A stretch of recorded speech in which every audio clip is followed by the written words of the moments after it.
मेरा बाबा, मैं हूँ तेरा दादा, मैं हूँ तेरा दादा। तू मेरा बाबा, मैं हूँ तेरा दादा, मैं हूँ तेरा दादा। शिव तत्व की प्राप्ति औघड़ी है शंकर, औघड़ी। अगस्त ऋषि ने मां पार्वती का कहना माना। मां आप कह रही हो? हाँ। पूरे पेट में उसको सुखाने का प्रयास कर। पेट काल के सब प्राण छूट गए, कुछ बचे, कुछ काल के बच गए, छुप गए, समुद्र में से बाहर निकलकर छुप गए थे, इसलिए बच गए। अब करें तो करें क्या? कौन मार सकता है? कौन मारेगा? कहा इंद्र, वरुण, गरुण, किसी देव में वो बल नहीं है कि कालके को मार दे। केवल एक, जिसने भगवान का संग कर कर शिवलिंग के निर्माण करे हों और शंकर के निर्माण कर कर भगवान शंकर की जिसने आराधना करी हो, केवल वही मार सकता है, केवल वही, उसके सिवाय कोई नहीं मारेगा। जिसने शिव की आराधना करी, शंकर की आराधना, जिसने शिवलिंग का निर्माण कराओ और शंकर उसको बल देंगे तो वो मरेगा, नहीं तो नहीं मर सकता। अब कौन मारेगा? कौन मार सकता? इंद्र ने अपने सारथी मातली को भेजा। इंद्र के सारथी का नाम था मातली। शिव भक्त को लाने के लिए शंकर भक्त को ही भेजा जाता है। कई माताएं का भक्त इसको मार सकता है, शिव का भक्त। अब उसको लेने के लिए किसको भेजे? अर्जुन एक ऐसे हैं जो भगवान शंकर के शिवलिंग का निर्माण करते हैं। अर्जुन एक ऐसे हैं जो भगवान शंकर के मंदिर का निर्माण करवाते हैं। अर्जुन एक ऐसे हैं जो शिव तत्व में डूबे रहते हैं। अर्जुन एक ऐसे हैं जो भगवान कृष्ण की संगति पाकर भगवान शंकर की पूजन में लगे रहते हैं। भगवान कृष्ण ने अर्जुन को शंकर की पूजन का विधान बताया। भगवान कृष्ण ने अर्जुन को पाशुपत्य अस्त्र का विधान बताया। भगवान कृष्ण ने अर्जुन को भगवान शंकर के पूजन का विधान बताया। भगवान कृष्ण ने अर्जुन को शंकर की आराधना का विधान बताया कि शिव कैसे प्रसन्न होंगे। अर्जुन भगवान शंकर की आराधना में लगा रहता था, भगवान शिव की भक्ति में लगा रहता था। बालू रेत उसका शिवलिंग, कंकर उठा लेता, उसकी पूजन करता, कहीं जाता शिवलिंग का निर्माण करता। अर्जुन शंकर की पूजन में लगा रहता। तो अर्जुन शंकर के भक्त हैं। शंकर के भक्त को लेने के लिए शंकर के भक्त को ही भेजा जाता है। इंद्र स्वयं नहीं गया, इंद्र स्वयं नहीं गए अर्जुन को लेने के लिए। इंद्र ने किसको भेजा? अपने सारथी मातली को भेजा। मातली कौन? मातली कौन है? इंद्र के सारथी मातली कोई साधारण नहीं है। मातली का नियम था अपनी धर्म पत्नी के साथ बैठकर, इंद्र का सारथी मातली अपनी धर्म पत्नी के साथ बैठकर भगवान शंकर की आराधना किया करता था, शिव की आराधना करता था। और मातली का एक नियम बड़ा पक्का था। इंद्र के रथ का सारथी था मातली। जब इंद्र का रथ चलाने के लिए वो बैठता था तो एक बार महादेव को याद कर कर भगवान शिव का नाम उच्चारण कर कर फिर रथ पर बैठता था। एक बार मुख से उच्चारण करता था, हर हर महादेव, उच्चारण कर कर फिर रथ पर बैठता। वो मातली है।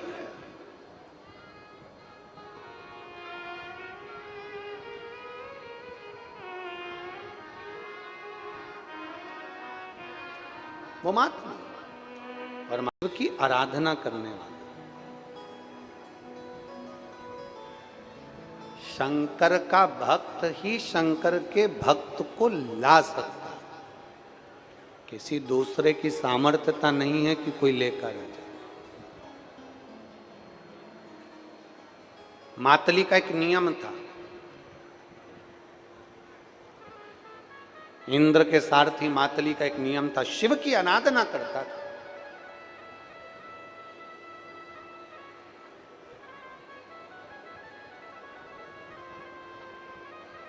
और भगवान की आराधना में ऐसे डूबा रहता था, भगवान शिव की आराधना में। इंद्र खुद कहते थे कि मातली तो ये दिन भर शिव शिव शिव शिव जपा करता है, मातली कहता है केवल यही मेरा सार्थक है।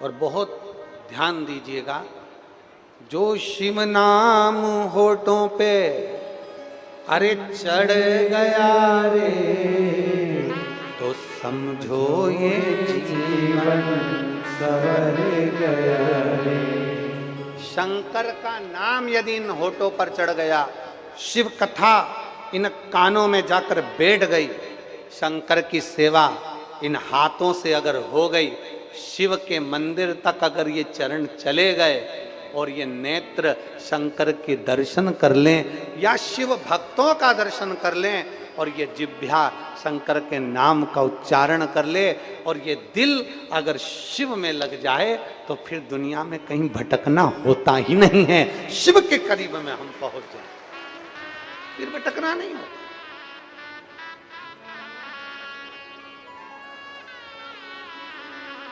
अरे मन को बना ले तू शिव का शिवालय, साथ चलेगा तेरे वो डमरू। जिस दिन तुमने इस हृदय को भगवान शंकर का शिवालय बना लिया, फिर भगवान देवाधिदेव महादेव तेरे संग में है।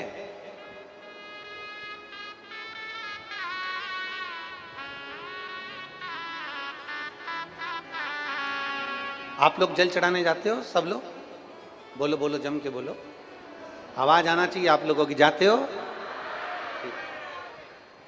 आप लोगों से एक बात पूछें, जब से आपने दिल से महादेव को जल चढ़ाना प्रारंभ करा, उस दिन भले 2 साल हो गए, 6 महीने हो गए, 8 साल हो गए, 2 साल हो गए, 4 साल हो गए, 3 साल हो गए, 6 महीने, 2 महीने, 5 महीने, जितने भी हो गए, आपने जब से जल चढ़ाना प्रारंभ करा, उसके पहले का समय और जब से तुम जल चढ़ाना प्रारंभ करे उसका समय एक अंदाजा लगाकर देखना कि उसके पहले कितने तकलीफ में थे, और जब से विश्वास रखकर तुमने शंकर को जल चढ़ाना प्रारंभ करा, तब से मेरे भोलेनाथ ने तेरा हाथ पकड़कर खींच कर आगे बढ़ाना प्रारंभ।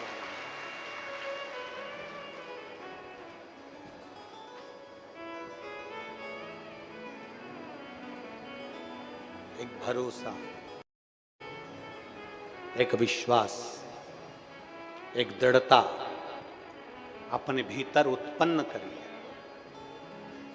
मातली अर्जुन को लेने के लिए गए, और मातली ने अर्जुन से कहा चलो, इंद्रदेव ने बुलाया। इंद्र ने मुझे क्यों?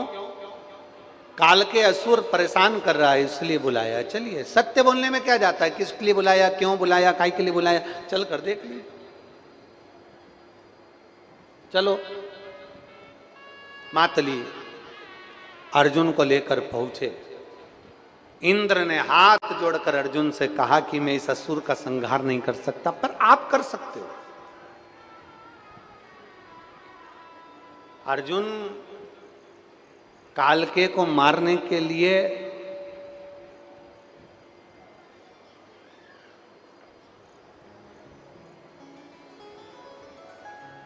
पहले विचार करने लगे कि ये मरेगा कैसे। अगस्त बाबा ने कहा इसको मारना सरल नहीं है।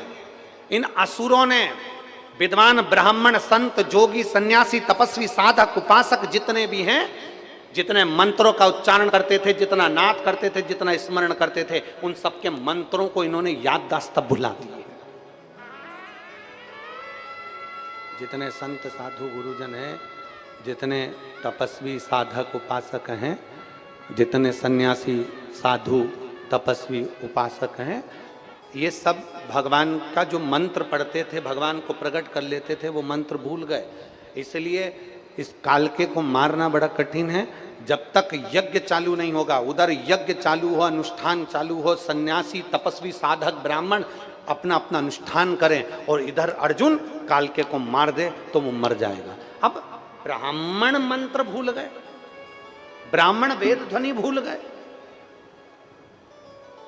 संत साधु गुरुजन मंत्र भूल गए, आराधना भूल गए, साधना भूल गए, उनकी याददाश्त में नहीं रहा।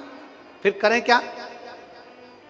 तो क्या एक काम हो सकता है, अर्जुन तू मारने के लिए तो जा, मना नहीं है, पर मरेगा तब ये सारे संत ब्राह्मणों के चित्त में याददाश्त आ जाए और ये यज्ञ करने बैठ जाए। तो याददाश्त लाएगा कौन? ब्रह्मा ब्रह्मलोक के देव हैं, भगवान विष्णु बैकुंठ के देव हैं, और मृत्युलोक का अगर कोई देव है तो वो देव अधिदेव महादेव। अब किससे कहें? अर्जुन भी बैठ गए, मातली भी बैठ गया भगवान शंकर की आराधना करने के लिए। बाबा अब तो आपको ही साधना पड़ेगा इस कालके को मारने के लिए। और जब से भोले जी तेरा अभिमान आना छोड़ दिया, इसको कोई नहीं मार सकता। पहले शंकर जी आप कृपा करोगे, संत ब्राह्मण गुरुजन साधु तपस्वी साधक उपासक पृथ्वी पर रहने वाला एक एक व्यक्ति की याददाश्त वापिस आना चाहिए, तो ये मरेगा, वरना मरने वाला नहीं। ठीक है, अर्जुन लग गए शिव की आराधना में, अगस्त ऋषि लग गए शिव की आराधना में, इंद्र का सारथी मातली लग गया शिव की आराधना में। उसी समय पर माता पार्वती जी एक बड़ी सुंदर बुजुर्ग महिला का रूप रखकर, एक नारी का रूप रखकर पास में से निकल कर गए। एक बुजुर्ग महिला का रूप रख, पहचान तो कोई पाता है नहीं। एक बात कहें आपको,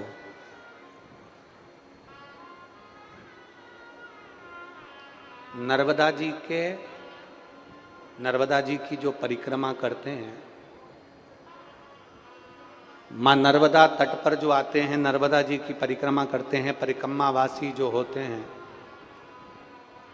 या भगवान शंकर की कथा सुनने वाले जो होते हैं, शिव की आराधना करने वाले जो होते हैं, अगर वो दिल से मां नर्मदा की परिक्रमा कर रहे हैं, वो दिल से अगर शंकर की आराधना कर रहे हैं, तो मेरी माता पार्वती, मां रेवा और मेरे महादेव किसी ना किसी रूप में आकर दर्शन जरूर देते हैं। ये पक्का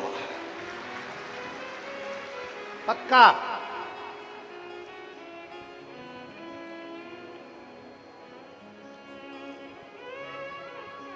जब हम, आप लोगों ने तो पहले हम कथा में वर्णन किए हैं,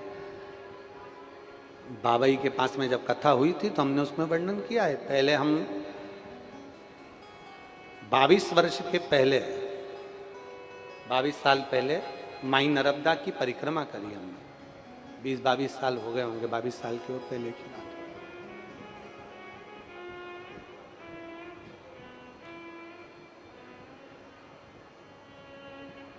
और माई नर्मदा की परिक्रमा करते करते शूलपाणेश्वर की झाड़ियों में जब हम पहुंचे, हमारे साथ में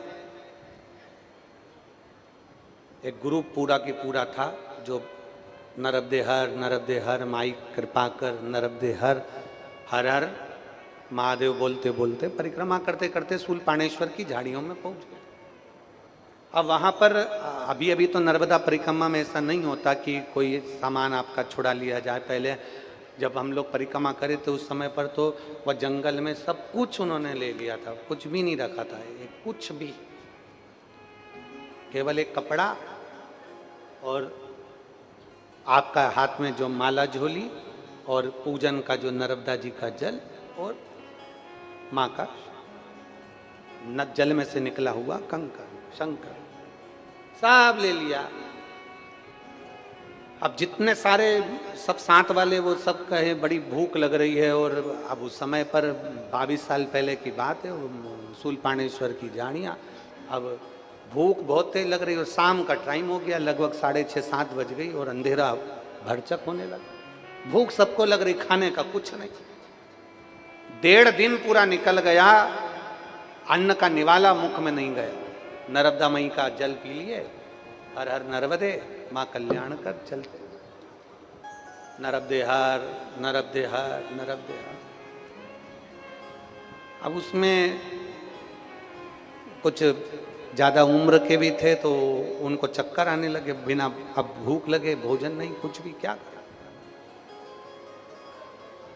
दुनिया के लोग, आज के लोग भरोसा नहीं करेंगे, विश्वास नहीं करेंगे कि महाराज तो अपनी व्यासपीठ से ऐसा बोलते रहते हैं, सब महाराजों की आदत है ऐसा बोलना। पर आप माने ना माने, जो माँ के दर्शन किए वो तो हम बोले बिगड़ रह नहीं सकते।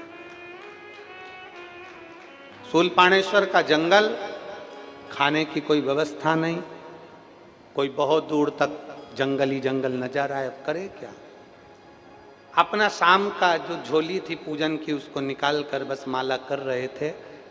एक सफेद साड़ी में एक बूढ़ी माँ, जिसके सफेद बाल, सफेद चंदन की बिंदी लगाई, नाक में एक बड़ी सी बहुत बड़ी नथ पहनी, बहुत बड़ी नथ, कान में कुछ भी नहीं था, सफेद बाल, सफेद साड़ी, और नर्मदा जी का जल भरती हुई बोली, परिक्रमा वासी हो।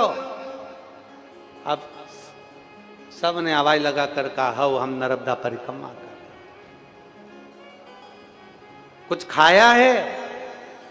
अब सभी तो भूखे थे, कुछ नहीं खाया। वो सामने देखो, सामने वो झोपड़ी दिख रही है। अब झोपड़ी व जंगल में हमें तो कोई नजर ही नहीं आ रही, अब अंधेरे में कौन झोपड़ी दिख रही है। सामने देखो, सामने वो झोपड़ी दिख रही है। अब इतने में कोई बोले चाहे नहीं बोले, हम ही कह दिया हाँ दिख रही है। अब दिख तो है नहीं रही थी, फिर भी कह दिया दिख रही है अम्मा। बस तो फिर थोड़ी दूर पे ही है, आ जाना, मैं थोड़ा बहुत तुम लोगों को कुछ खिला दूंगी हो।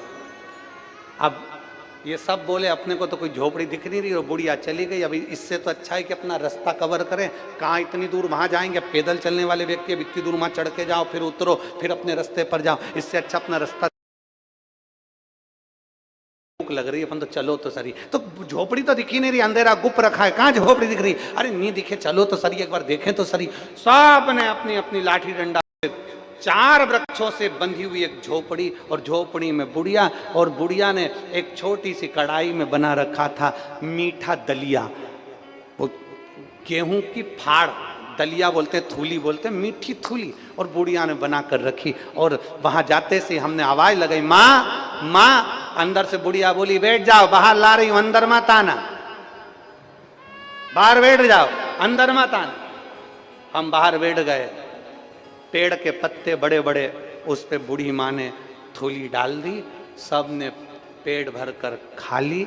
खाने के बाद सब पानी पीने के लिए नर्मदा जी की ओर आगे बढ़े। हमने कहा माँ पानी, तो कि इतनी बड़ी नर्मदा है तो सही, वहाँ जाके पी लो। हम पीने के लिए गए, माँ का वापिस जब धन्यवाद देने के लिए आए तो ना तो वहाँ माँ थी और ना वह झोपड़ी थी, माँ ही माँ।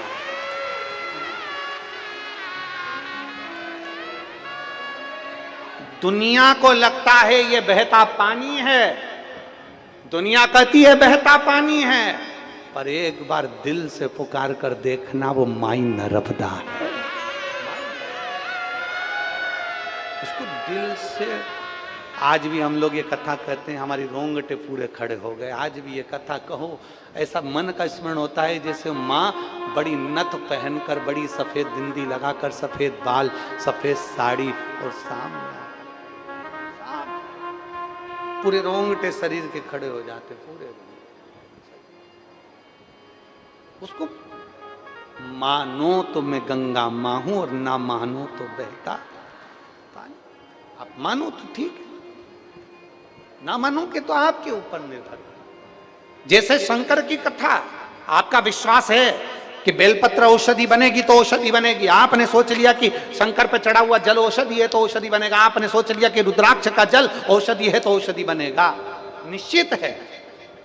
और अगर विश्वास नहीं है तो कोई मतलब का नहीं, फिर तो तुम कहीं नहीं जाओ तो अच्छा, अपने घर पे बैठो, बढ़िया छाछ पियो, रोटी खाओ, दलिया वलिया खाओ, खेत पे काम करो, फालतू का काम मत करो। काय को कथा में जाओ? विश्वास ही नहीं है तो कथा में जाने से मतलब क्या?